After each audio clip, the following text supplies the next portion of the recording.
Lenkonzo mbukeli ilandela ukutshalwa kweNdlovukazi okwenzeke ezintatha zanamhlanje. Ihanjelwe izikhulu zikahulumeni, amakhosi, ubukhosi baseSwatini nohulumeni wakhona kanye nabanye.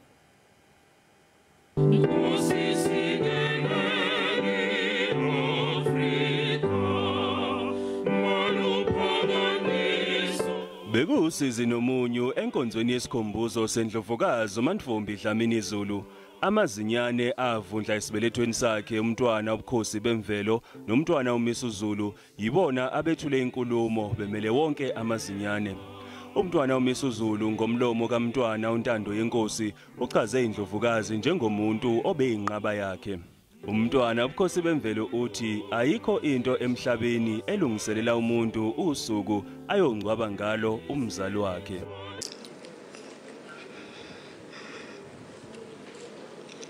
My mother has followed the man she loved and cherished dearly. What was I thinking to assume she will not miss him and that he will murmur these words?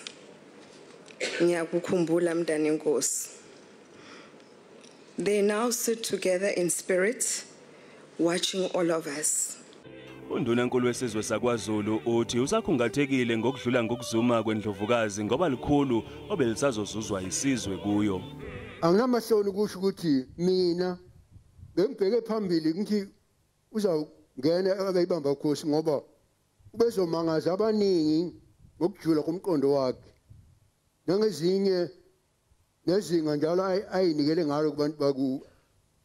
Yilokho ukuzinikela akwamholela ekubeni emukele umthwalo omkhulu lapho isilo inkosi yethu isimkhethile nencwadi yayo yamafa uba abeyibamba ukhosi. Iphinde yatuswa ngokuqinisa ubudlelwane phakathi kobukhosi bakwaZulu nobaseSwatini.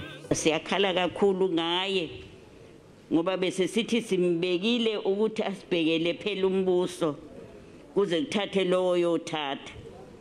Sabona ukuthi isilo sathi asambe mntakwethu sesiqedile umsebenzi esasuzele. Siyakhala ke sikhalela isizwe. Sikhalela isizwe ukuthi lokho abakufundayo esilweni nabakufunda kumntana enkosi kuqhubeke kungami. Bomageba stawuthi sokuhambile Ndlovukazi kusho usikambe ngase kuphelile na cha akukapheli ngoba phela uhambile kunene kepha ke sikhukukathi sishiye emantshwele sethembe bona abandlunkulu uthi batawakhulisa njengathi ngidawubekisa ukusinaba bomake laba. Inkonzo yesikhumbuzo ihlonishwe ngeze ngalisesigabeni sesifundazwe kanti ithanyelwe na undunankulu Sihle zikaLala ilungu lekhabhinethi kaMengameli uNkosazana Dlamini Zuma kanye nowabengumengameli uJacob Zuma.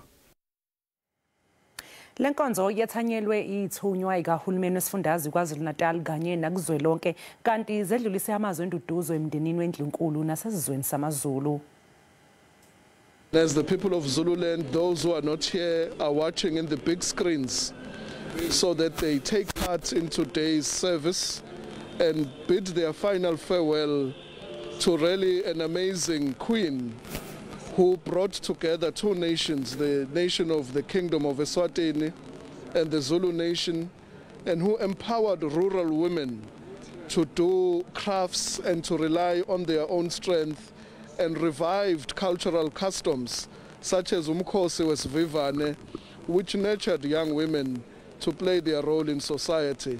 But we do understand that the royal family is in deep pain and anguish, and we want to convey our condolences to the royal family for the very sad loss, both the royal family in KwaZulu-Natal and the people of South Africa, as well as people of Swatini, where she hails from.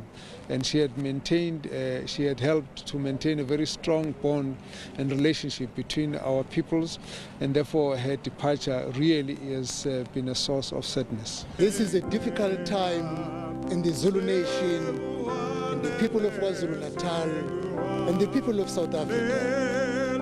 The royal family is a custodian of our culture and tradition what defines us as people of this province and the people of this country. We pay our sincerest condolences to all the queens of His Majesty the King, the Queen Mother Gwabini, to all children of His Majesty the Queen, as well as to the Prime Minister of the Zulu Nation, Prince Mangosuthu Buthelezi.